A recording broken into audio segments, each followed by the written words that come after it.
better as a result of social media presence. If it doesn't do those three things, then it's on the chopping block. It's a return on investment discussion.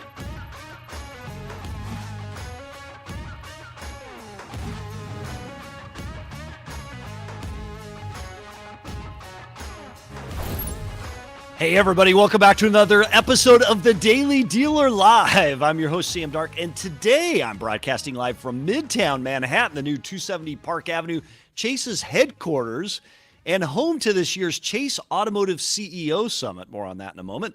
Thanks for choosing to be here on this 8th of December. And before we talk Chase and CEOs, let's cover today's auto industry headlines. First up today, used wholesale values ticked up in November with the Manheim Index, a key wholesale barometer, rising 1.3% to 205.4. That's a small lift, but worth noting given that November usually trends lower. Year over year, most segments were still down, but luxury and EVs broke the pattern. Luxury used prices were up 2.9%, and used EV prices jumped 6.1%, likely helped in part by the expiration of the federal EV tax credit. Compact cars saw the steepest slide at 6.8% year over year, while mid-sized cars, pickups, and SUVs were all modestly lower. Cox Automotive, parent company of Manheim, says retail demand improved through the month as auto loan rates eased and consumer confidence started to rebound. This despite overall sentiment still being shaky. What's the bottom line here? Well, price depreciation is flattening out and a few segments are firming up as dealers head into the holiday stretch and gear up for tax refund season next spring. Next up today, according to a new dealership survey from auto retailing software provider Spine, 2026 will be a, quote, the first true AI operations year, close quote. 76% of 1,200 U.S. dealerships surveyed plan to increase their AI budgets and investments next year, with the majority of focus on AI voice agents. After that, dealers are prioritizing merchandising and inspection automation, followed by pricing and analytics, and then sales after-sales tools. Spine also found AI maturity among dealerships is now as uneven as store performance itself. And the gap is widening for dealers who have already leaned into AI this year. On average, they've seen 25 to 30% more showroom appointments, a 33% drop in BDC costs, stronger online listing engagement, and a 12 to 15 hour a week saved through automation. From Spine's perspective, as operational pressure and margin compression continues, the stores treating AI as core infrastructure and not a side experiment are the ones positioning themselves to win the next demand cycle. Next up today, Nissan is doubling down on partnerships as a core part of its turnaround, with CFO Jeremy Papin saying the company simply can't hit its tech and product goals alone anymore. In a discussion with Merger Market, Papin said talks with Renault are back on the table and both sides are exploring what the next phase of their decade-long alliance could look like. And despite earlier merger discussions falling apart, Nissan and Honda are still exploring a joint path on software-defined vehicles.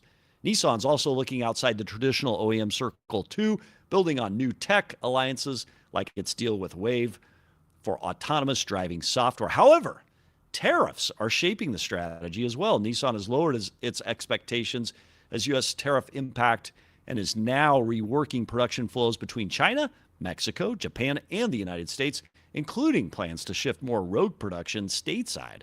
What's the big picture here? Well, dealers may see useful tech improvements and better localization over time, but near-term reality could keep inventory planning choppy for a while. And finally, up today, in a CDG buy-sell release, Carter Myers Automotive has expanded into Maryland by picking up Toyota of Southern Maryland and Team Hyundai Maryland, two stores that share a campus in Lexington Park. Both stores have been rebranded under the CMA banner, bringing the group's portfolio to 32 rooftops. CEO Liza Borges says the move is as much about the people as the market, noting the long-tenured staff joining CMA's employee-owned structure, where some associates have built seven-figure retirement equity over time. Zooming out, Southern Maryland is an import-heavy, economically resilient retail market, making Toyota and Hyundai strong entry points for CMA as it grows deeper roots in the mid-Atlantic. And by the way, many of you saw Liza's appearance on Daily Dealer a couple weeks ago, where she actually teased this announcement. So we're pumped to bring it. We wish the entire auto group well. And don't forget, you could see this deal announcement and many more throughout the entire year by visiting the CDG buy-sell tracker at cdgbuysell.com. And that's a wrap on today's industry news. And it does still make me super happy that we have that cool jingle. Doesn't it, Yuli? Don't you love that? Love it every time. Yeah. So, Yuli, today I'm at the Chase CEO Summit. The folks here have been super hospitable. They were kind enough to give me space for our live stream because where I go, you go as our Daily Dealer audience. They're not a sponsor here today. I barged into I'm part of the meeting, second year in a row, and I said, hey, I got to do this live stream. Can I have a room? And they were super nice to give me a room and let me come in here for an hour during the lunch break. But it has been cool to see some of the top automotive CEOs and executive leaders in the United States in this room. Like I said, it's the second year attending. And Yuli, you may say, what the heck is the Chase Auto CEO Summit? Ask. Go ahead. I dare you. Well, what the heck is the Chase Auto CEO Summit? So it's where Chase gathers senior automotive executives, including leading auto manufacturers and top dealer clients, for a day of strategic dialogue around industry trends and networking. They bring in experts from across all different sides of automotive. And again, second year in a row I've been here. Chase is a strategic partner of the Ziegler Auto Group, so that's what brings me in here. This is a great place to kind of formulate what's your strategy coming up for the coming year. And again, as I mentioned, it's a growing summit. Last year was smaller. This year, 150 attendees joining, and we're here again in their brand new, beautiful building. It's a stunning gorgeous, building. Yeah. gorgeous structure. And Yuli, of course, for everybody joining the live stream, a reminder that we're live across all CDG social media platforms. Post your comments. We'll bring them into today's show. As always, it changes the trajectory of our show. And maybe at some point in the future, we can have folks on from Chase to give us a little bit of background on what goes on here and how that is influential in kind of thinking and planning the future. We already have some. Lauren likes your haircut. Comments. Yeah. Oh wait, did Lauren comment on my haircut? It was super. Yeah. Yeah, she said I like Sam's fresh haircut. It's super tight. It's super tight. I've had a hard time with it. But Yoga Car says, Sam, I kind of like this refreshed background. So I've gone from black to to that. No longer Nate the truck driver, but Nate the Genesis sales concierge. Nate the truck driver. Nice. Congrats on that turnaround.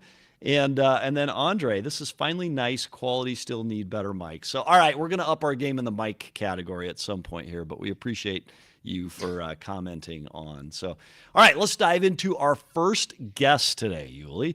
First up today, Vice President of Pohanka Nissan Hyundai, Tim Pohanka. Welcome to the show. Thank you very much. I'm glad to be here. We're pumped you're here. Tim, the first question we ask everybody is, how's biz? And as part of that, tell us a little bit about yourself and what you do. Well, business is obviously unique, as it's been for everyone over the last few years. Yeah. And obviously for the last few months with the government shutdown. I am a vice president for the Pohanka Automotive Group. Here, I'm in Fredericksburg, Virginia. Love this little town. And I've been in the business for over 30 years, and the family's been having dealerships for over 100. So wow, we're relatively ingrained in the automotive industry. So as Virginia-based, the government shutdown did have an impact on you. What was the impact, and how are you powering out of it now, resumption of services? It was unique, to say the least. Normally, the DC area has been immune to types of problems in the economy, but not when the government shuts down. Then it becomes a real problem for everybody.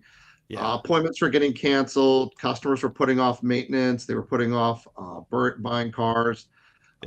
So once they announced that they were back open, we saw a lot of energy back into it.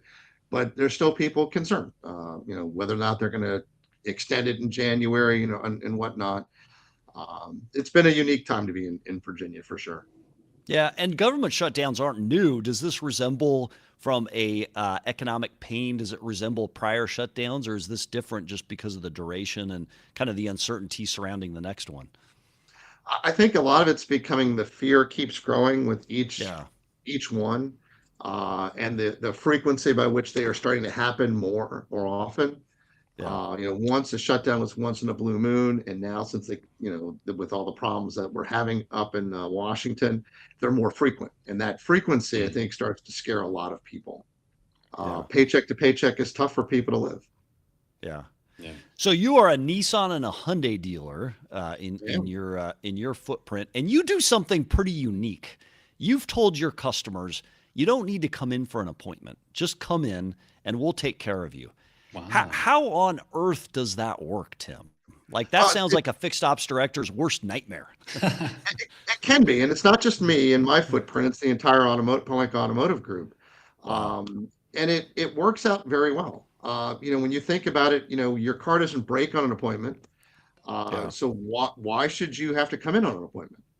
And that really was the impetus of it. And I'd love to say that I came up with it, but John Goings, our director of service, did, and it makes sense. A client, when they need their car, they need it right now. And I liken it to the express lane. If you put an express lane at an airport, who's going to go in it? Everybody. So everyone feels like their service should be express, and I think that kind of is where it kind of came from. Yeah. So from a practical standpoint, do you run into log jams where you have too many people in the service drive all at once, or how are you from a scheduling and a structure standpoint able to meet demand that fluctuates high and low? You just set good expectation.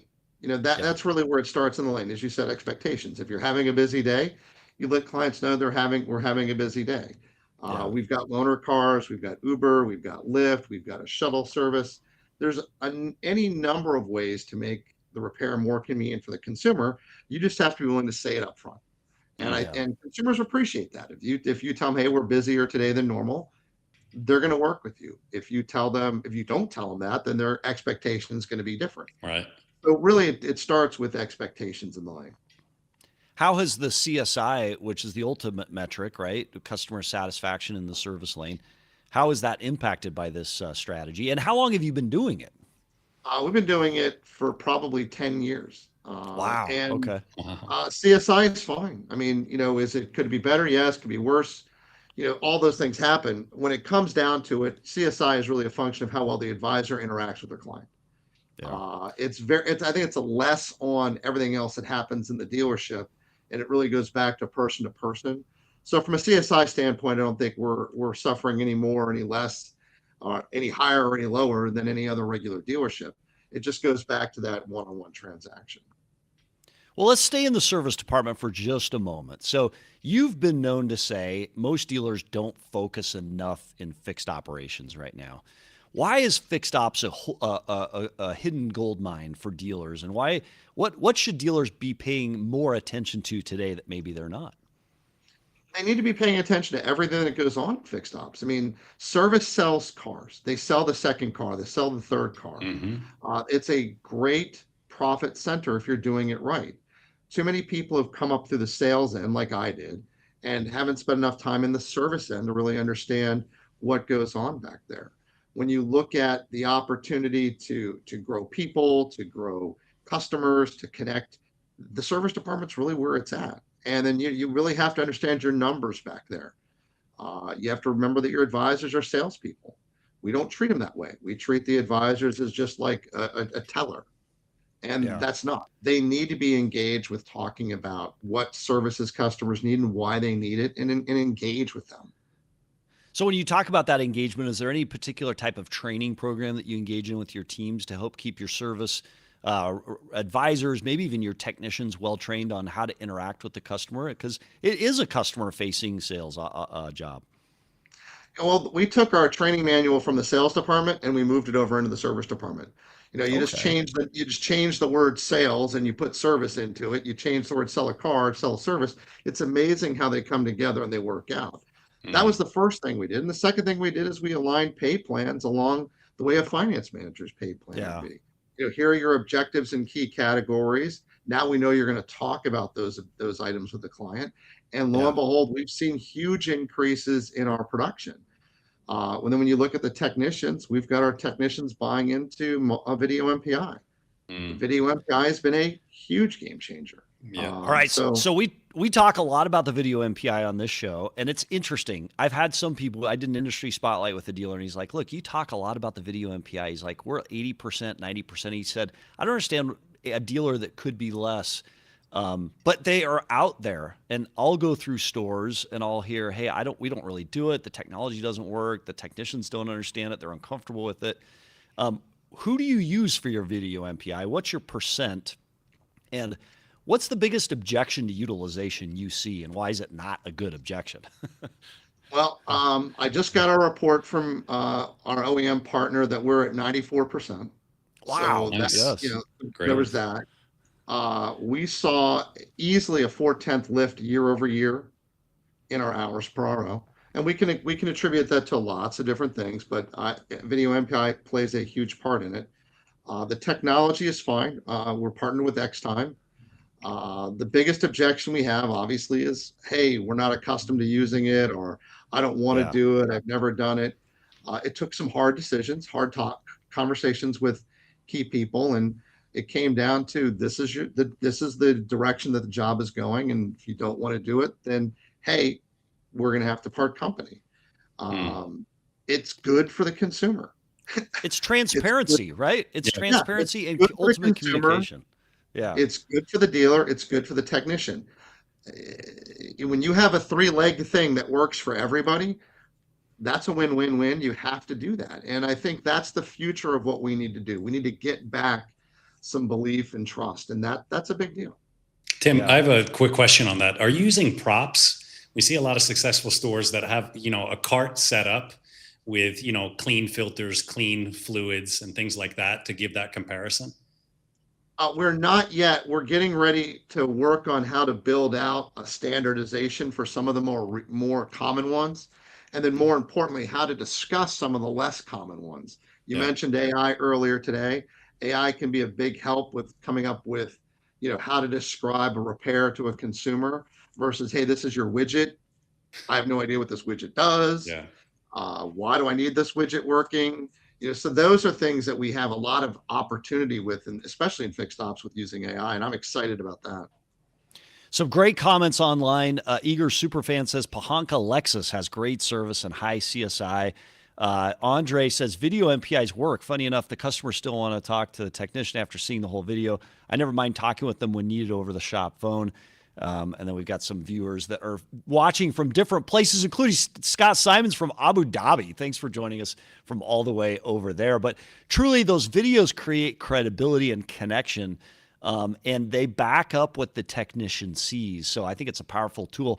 We're going to do a video. We're going to do a video communication competition in January. We'd love to have you and your auto group join, where everybody submits their best video either in the service drive or on sales side, and we're going to do a little round table and talk about what is the value of these videos. So we'd love to have you and your group join. Speaking of videos, I want to pop up a video that we got behind the scenes and have you give us a little bit of context behind this. For the producers, if you'd pop this up, it has to do with Nissan's CVT technology, I think. Tell us a little bit about what we're seeing here in this video and why you made this video and what's going on. You are seeing myself and 2 other Nissan dealers drive used cars that we got off the street with over 100,000 miles all through the West, the worst roads we could possibly find. And we did it to kind of showcase Nissan quality and the fact that the CVT transmission isn't quite as bad as people like to say it is. We had a great time. We did 6 days of filming, and we posted it online. There's 7 episodes of our adventures from the Bonneville Salt Flats all the way through the mountains of Telluride. And it was great. A nice little video series. Did you catching some air? Oh, yeah, I did catch some air. I did catch I also lost my roof rack on one of them. Oh, wow. Did you drive it the whole way, or did you trailer it parts of the way? Yeah. It was shipped over to Utah. And then once we got to Utah, we drove it 1,600 some miles through anything we could find, and we had, it was filmed. It's an amazing series. They're about 15 minutes each of 7 episodes, but we took the cars through rivers. We took them over sand. We took them over rocks. We were doing donuts in a dry riverbed. What prompted you to do this? Top Gear. That's a lot of work. It's a lot of work, but if you're looking for ways to storytelling marketing to talk about what your vehicles can do, it's a great opportunity. But it became more than that for us. It started to become a really good connection between who we are as dealers, and what we can do out with our cars. And it kind of became just a really good novel about cars and what they can do. I mean, to think that we took cars that are designed to get you from A to B in a parking lot, and we took them off road, not really designed to do that. Yeah. It opens up the world to you. And that's Yeah. kind of what it became to us. It became this opening of like, oh my God, these are amazing things that we can do. And so much so we're going to keep doing it. We're going to keep doing more of them. I mean, it was a beautiful thing. What's the next model you're going to do? The next model, we're working on it. We've got a couple ideas. It's top secret. Yeah. But let's just say that it will be unique. It will be unique. So it's funny you did that because, I got my son a Nissan Rogue. So it's got the CVT. And I remember the first couple weeks he drove it, he hated it. He was like, Dad, I don't like this because the CVT truly drives differently. And then I took him out and I'm like, dude, this drives different. And the moment he understood how that transmission worked, he actually liked it better. It's passed along to his brother who took the roof rack off with a bike on it, unfortunately, in similar geography. But you gotta kind of understand how they work to make them work. So you have, just like anything, you have to take care of them. And I think that's the problem that a lot of people don't do, is kind of going back to our service. If you're not going to do the maintenance to the vehicle, the car's not going to take care of you. Yeah. And some new components are more temperamental.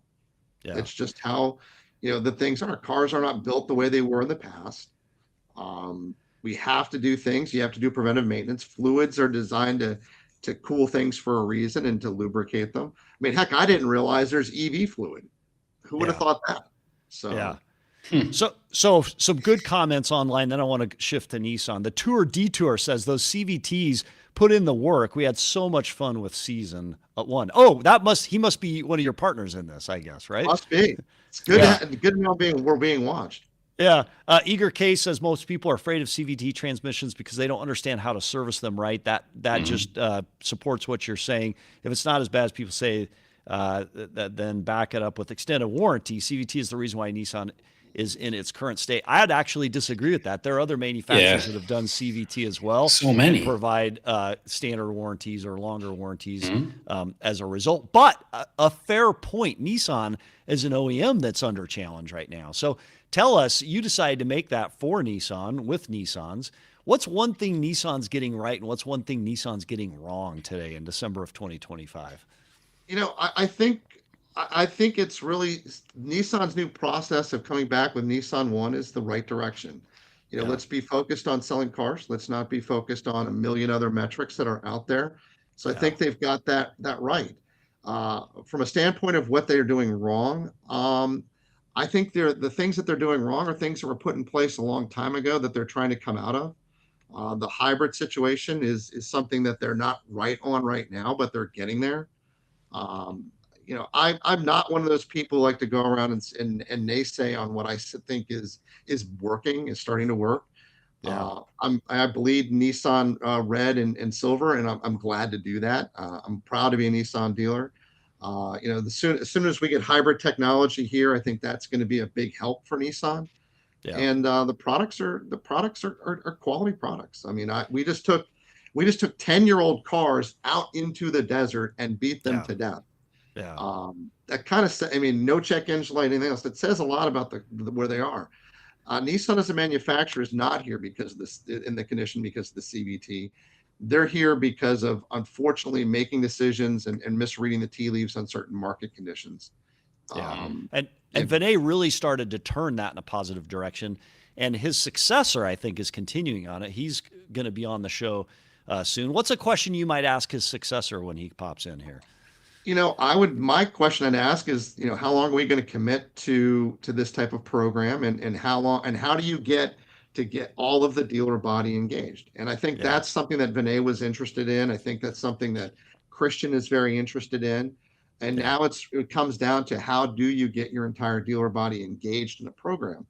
And I think focusing on sales is an easy way to do that. And that's a plus. And so that's a good opportunity with Nissan.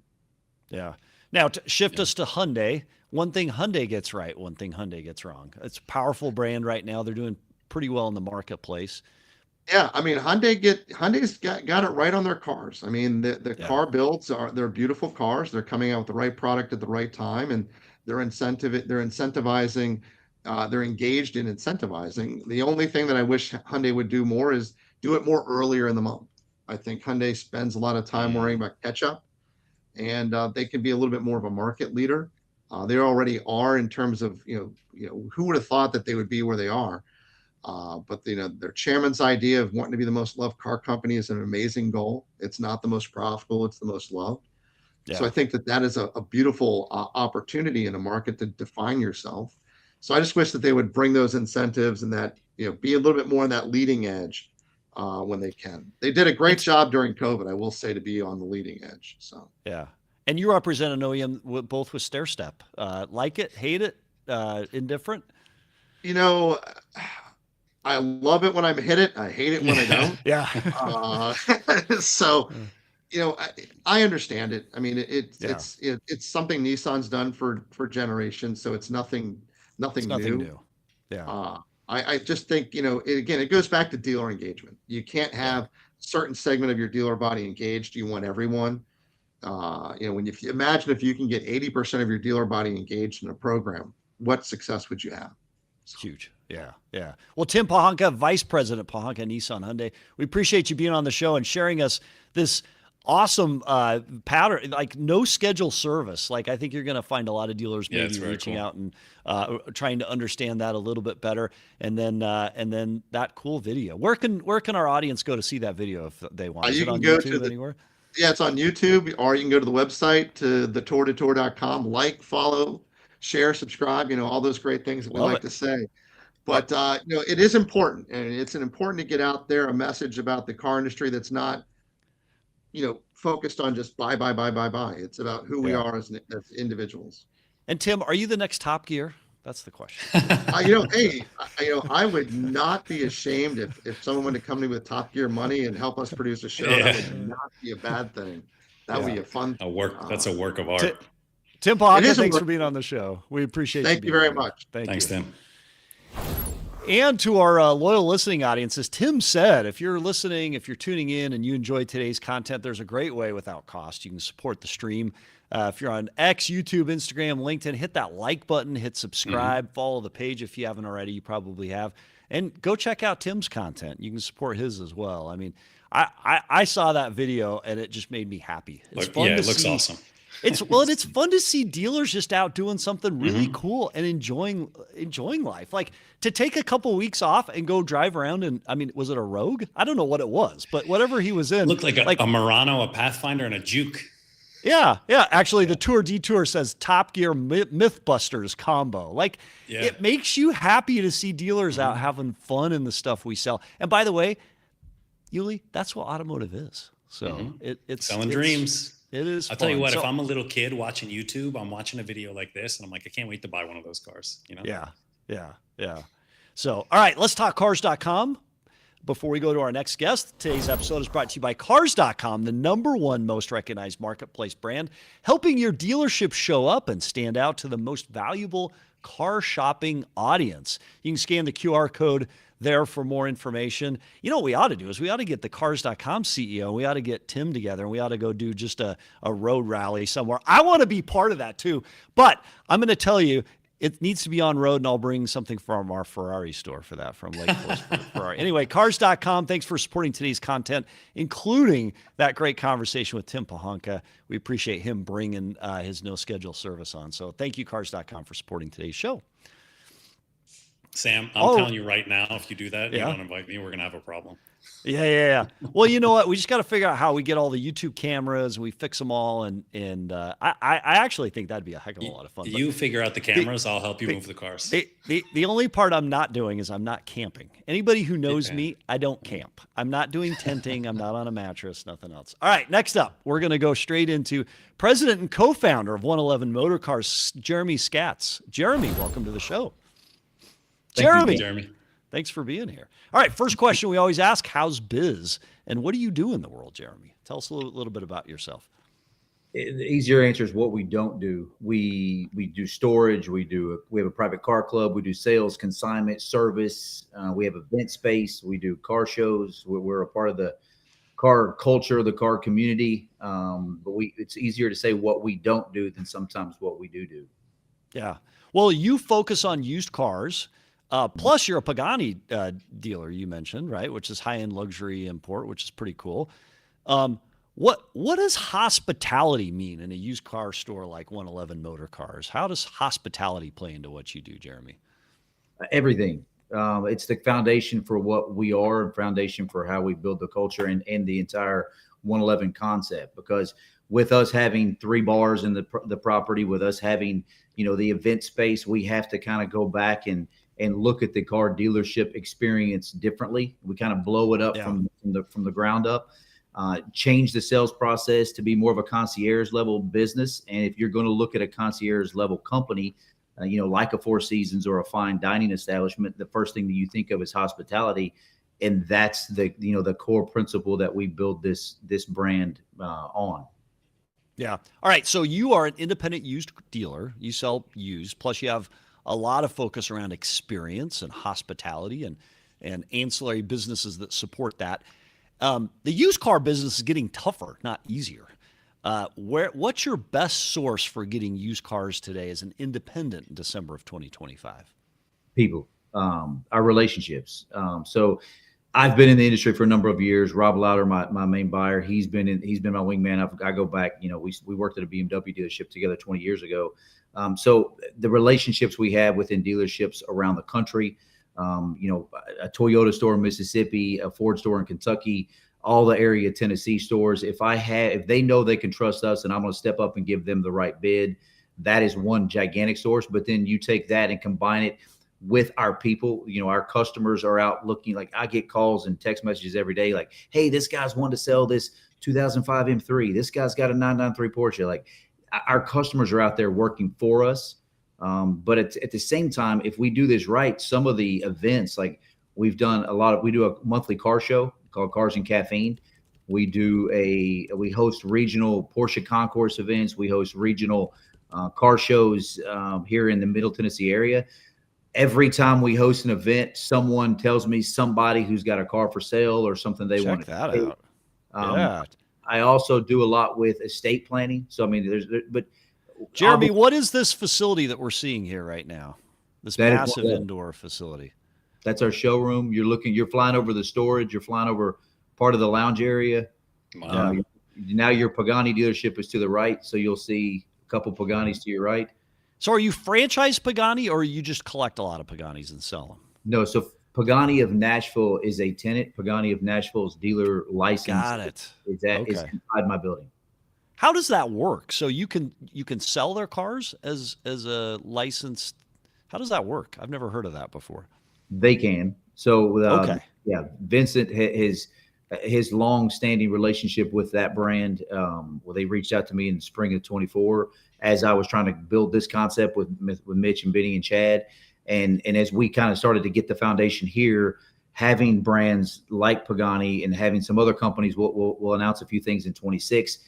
Those kind of legitimize the concept. But if you think of it, the way I presented it back, last year was, if you've seen Motor World in Germany, they actually have dealerships inside a 2-3 block automotive utopia.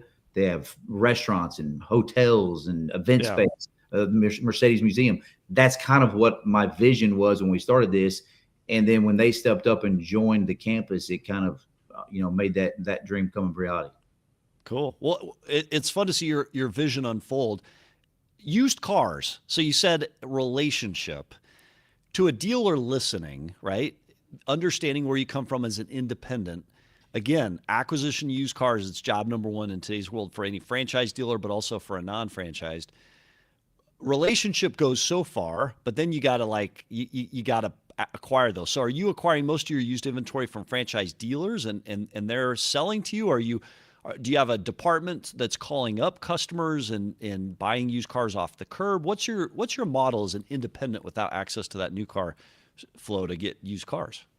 All three of those. So yes, we have an active social media campaign saying we'll buy your car.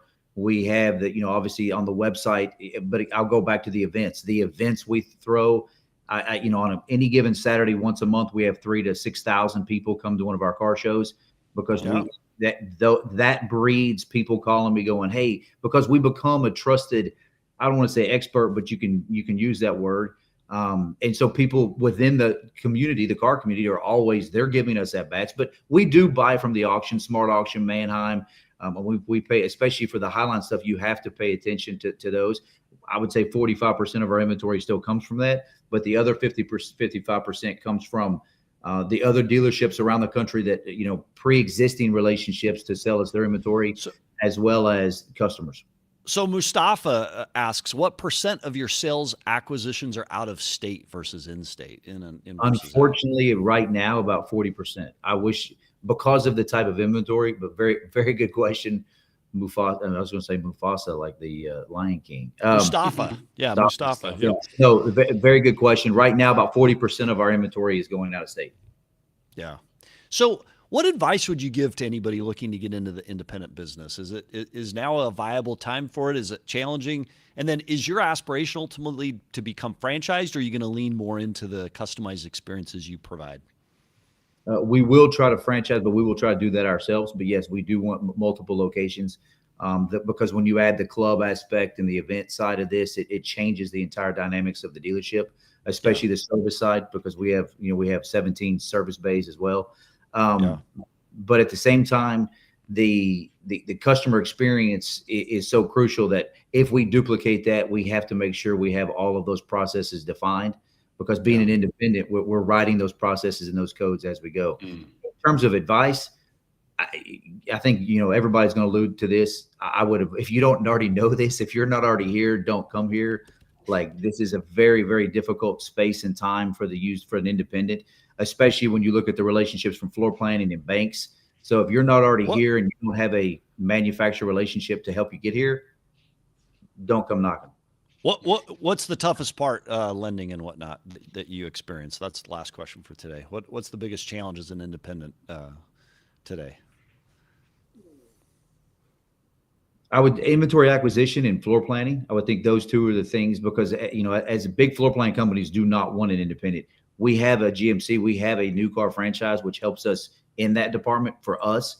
But if we did not have that, we would not be able to get a floor plan the way we would need. Do you think they're right to be suspicious or super critical in their underwriting of the risk, or what do you think that they get wrong about being an independent in today's world? No, I think they are right.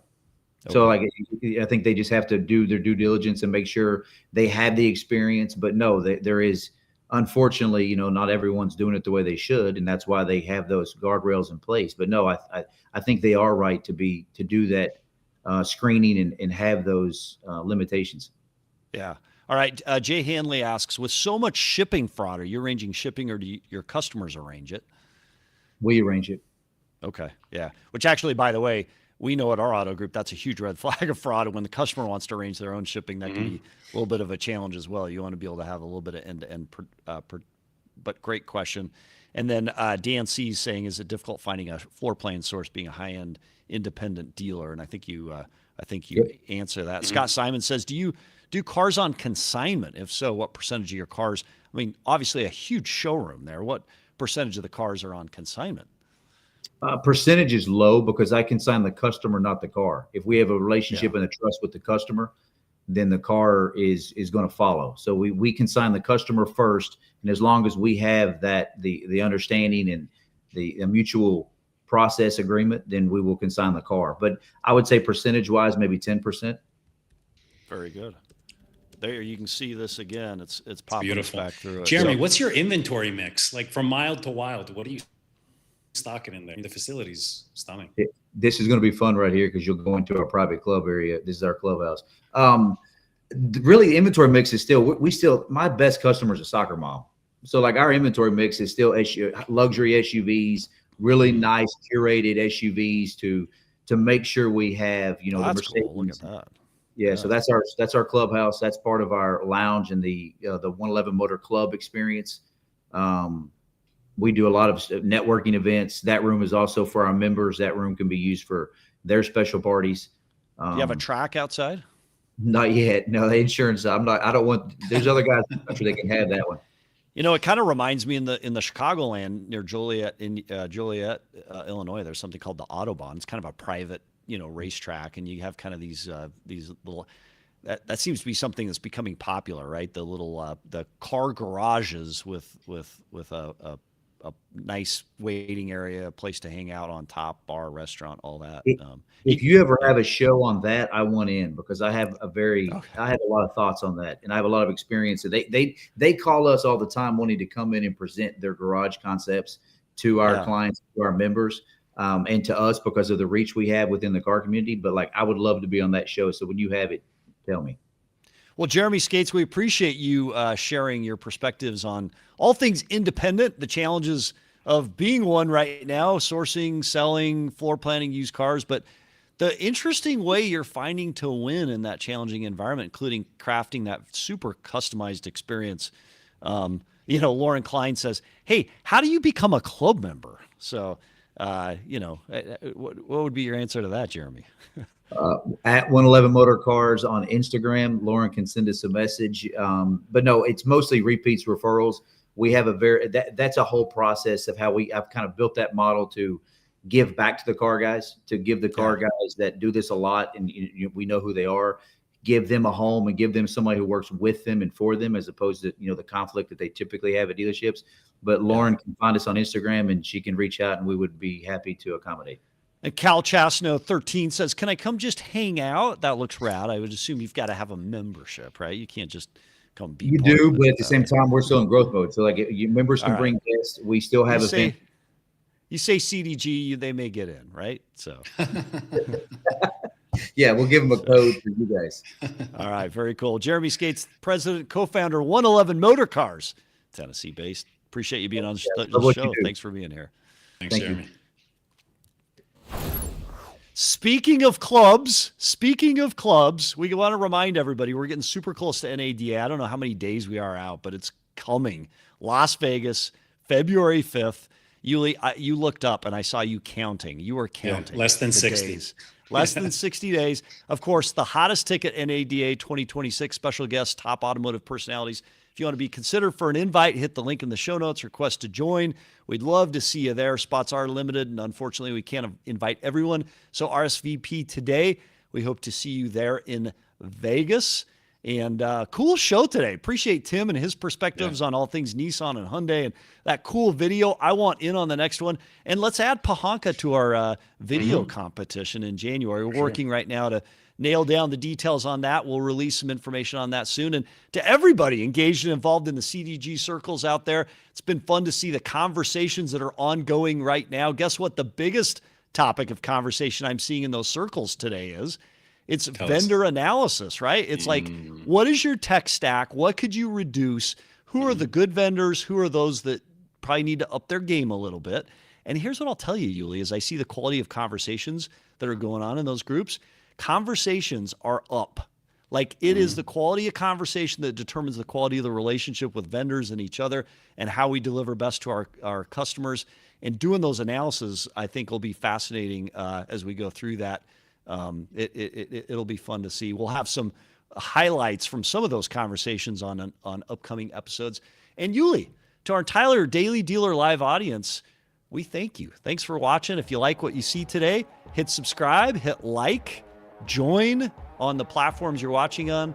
But to you, thanks for joining Daily Dealer Live, where we break down the biggest moves in the car business as they happen. Don't forget, we're live here every Monday, Wednesday, and Friday. So if this is your world, as I just said, hit like, subscribe, turn on those notifications so you never, ever miss a beat. And we'll see you next episode, everybody. See you Friday. Thanks, guys.